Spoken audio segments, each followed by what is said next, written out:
Saudara, pemungutan suara telah kita laksanakan. Tentu saja kita berharap pemilu berjalan tanpa ada masalah, apalagi diwarnai kecurangan. Tetapi bagaimana jika Anda melihat terjadi kecurangan saat proses pemungutan suara? Ada beberapa tahap yang harus dilalui untuk mengadukan kecurangan yang terjadi saat proses pemungutan suara. Pengajuan permohonan oleh peserta dapat disampaikan kepada Bawaslu, Bawaslu Provinsi, Bawaslu Kabupaten Kota, atau Panwaslu Kecamatan secara lisan atau tertulis. Permohonan penyelesaian sengketa proses pemilu yang terjadi antara peserta dengan penyelenggara pemilu dapat diajukan dengan cara secara langsung, yaitu diajukan ke Sekretariat Jenderal Bawaslu, Sekretariat Bawaslu Provinsi, atau Sekretariat Bawaslu Kabupaten Kota. Secara tidak langsung, yaitu diajukan melalui laman penyelesaian sengketa di laman resmi Bawaslu dan Bawaslu Provinsi. Petugas penerima permohonan memeriksa kelengkapan dokumen atau berkas administrasi permohonan penyelesaian sengketa proses pemilu yang diajukan secara langsung. Petugas menerima permohonan mengeluarkan tanda terima berkas setelah memeriksa kelengkapan dokumen berkas administrasi dengan menggunakan formulir model PSPP 02. Petugas menerima permohonan melakukan verifikasi formal terhadap dokumen dan berkas administrasi permohonan, selanjutnya disampaikan kepada pejabat struktural di bidang penyelesaian sengketa untuk dilakukan verifikasi material. Pejabat struktural meregister permohonan dan menuangkan dalam formulir model PSPP 05 setelah mendapat persetujuan dari anggota Bawaslu, Bawaslu Provinsi, atau Bawaslu Kabupaten Kota.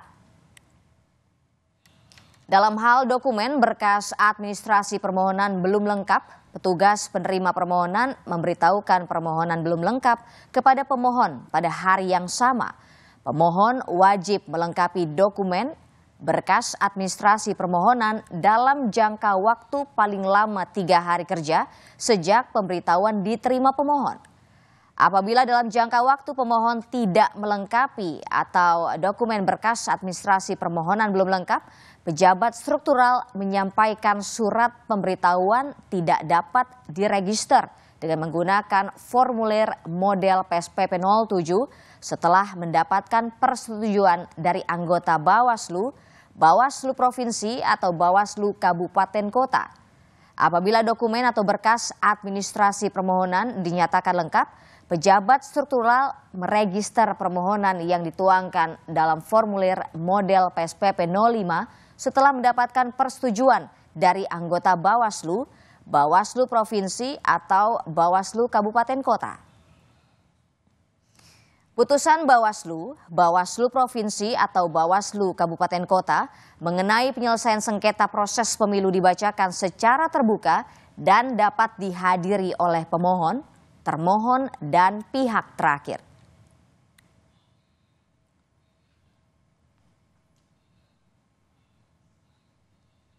Dan untuk membahas terkait dengan kecurangan ataupun pelanggaran yang diduga terjadi pada pemilu kali ini sudah hadir bersama kita di studio. Ada Mas Beni Sabdo, anggota Bawaslu dari Provinsi DKI Jakarta.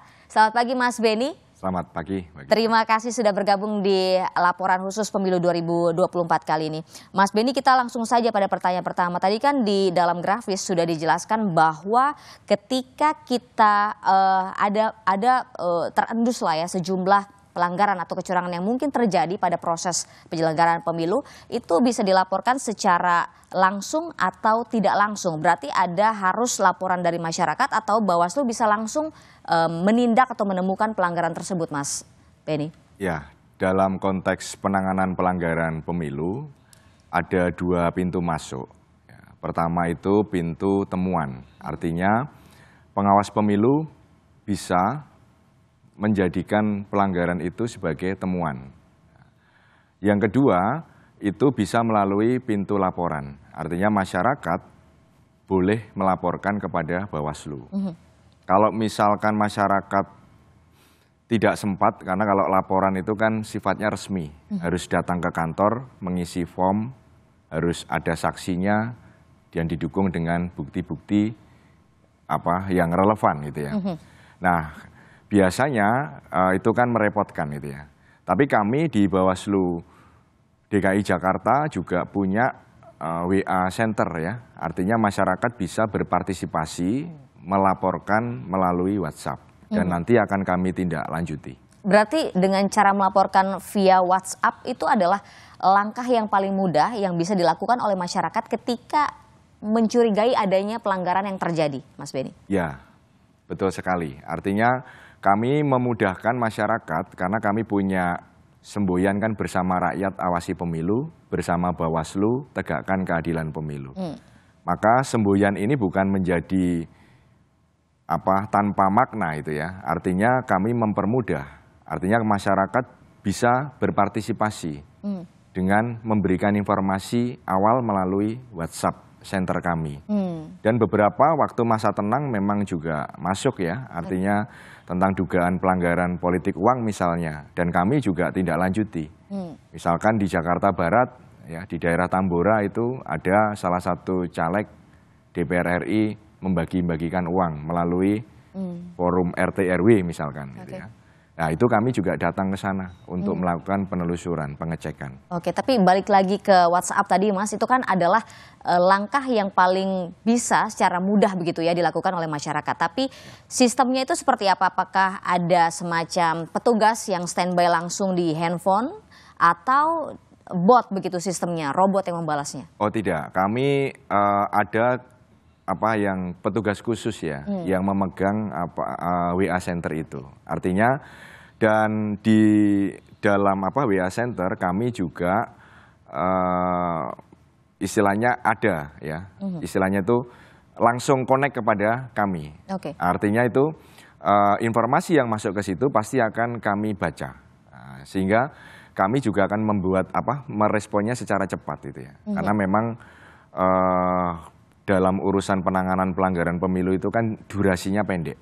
Misalkan kita bicara soal pidana pemilu. Pidana pemilu itu kita punya waktu 7 hari. Dalam dugaan pelanggaran administratif pemilu kita punya waktu 14 hari. Dalam sengketa proses pemilu kami punya waktu hanya 12 hari. Dan itu sudah baku sebagai hukum acara yang harus dipatuhi ya. Artinya kalau kita ngomong hukum acara itu kan sudah saklek gitu ya.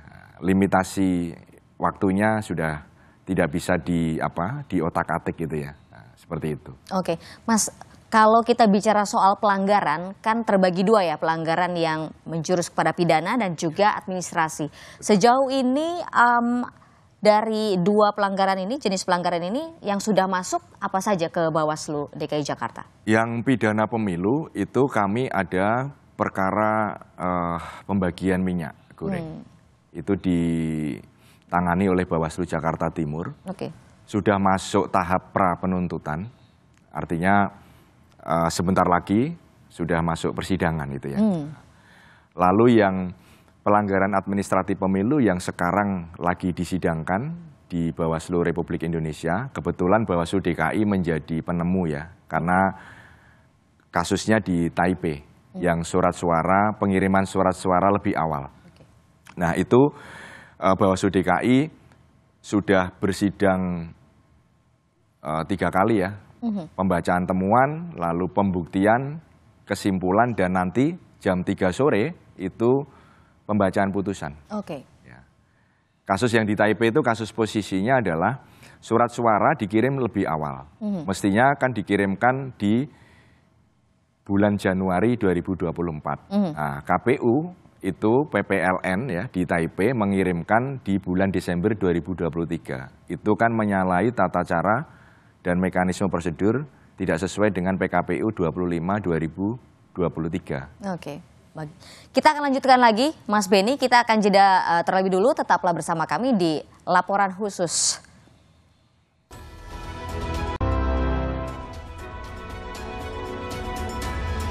Anda masih berada di Laporan Khusus Pemilu 2024 bersama saya Gita Markesri dan juga anggota Bawaslu DKI Jakarta, Mas Beni Sabdu.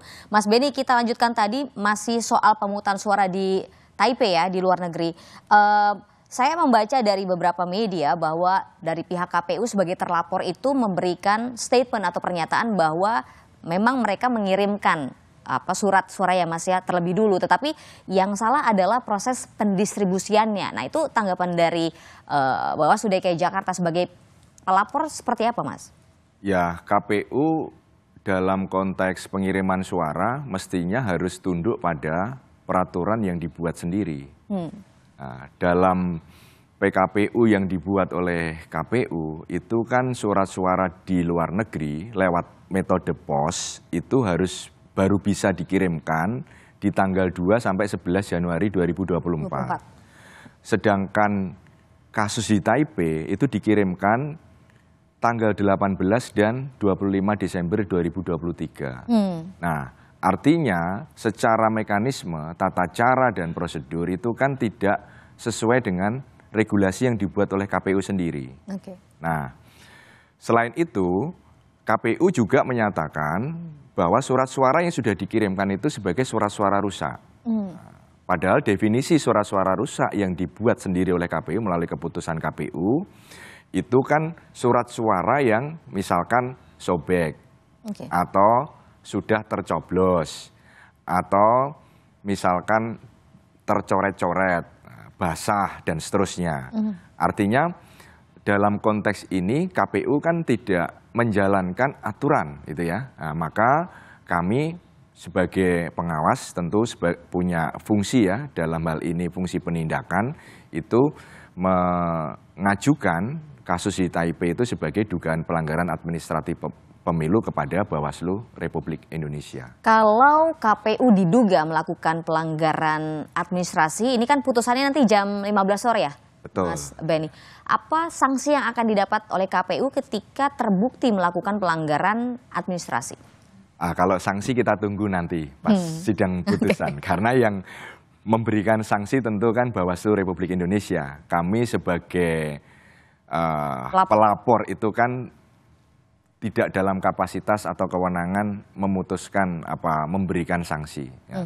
Mari kita tunggu jam 3 sore nanti akan ada sidang pembacaan putusan di Bawaslu Republik Indonesia. Kalau selain mengurusi penyelenggaraan pemilu di Provinsi DKI Jakarta, Bawaslu DKI Jakarta kan juga mengurusi yang luar negeri ya Mas ya. Ini kan yang terbaru juga ada dugaan pelanggaran pemilu di Kuala Lumpur tetapi masuknya ranahnya adalah tindak pidana. Itu perbedaannya apa antara yang di Taipei dengan yang di Kuala Lumpur, Mas Benny? Ya, sebenarnya yang kasus di Malaysia, Kuala Lumpur itu kami sebenarnya diminta juga untuk penelusuran ke sana. Hanya momentumnya ya, karena kami juga sekarang lagi sibuk persiapan kemarin masa tenang, pungut dan hitung, maka kami tidak sempat ke sana. Nah, kalau dalam konteks penanganan dugaan tindak pidana, perbedaan di Kuala Lumpur dan Taipei itu, kalau di Taipei, negara Republik Indonesia itu tidak punya hubungan diplomatik, sehingga yurisdiksi secara pidananya kan nggak bisa masuk. Kan itu. Nah kalau di Malaysia, tentu kan kita punya hubungan diplomatik ya, dan duta besar kita kan juga ada di Malaysia, maka itu secara pidana pemilu, sentra Gakumdu di pusat itu bisa masuk ya untuk melakukan penyidikan, penuntutan sampai nanti persidangan itu. Nah kalau administratifnya, dugaan pelanggaran administratifnya ya di Taipei dan di Malaysia tentu kita bisa mengusut ya, karena kalau pelanggaran administratif kan itu menjadi kewenangan mutlak dari Bawaslu. Oke. Mas Benny Sabdo, terima kasih telah bergabung di Laporan Khusus Pemilu 2024.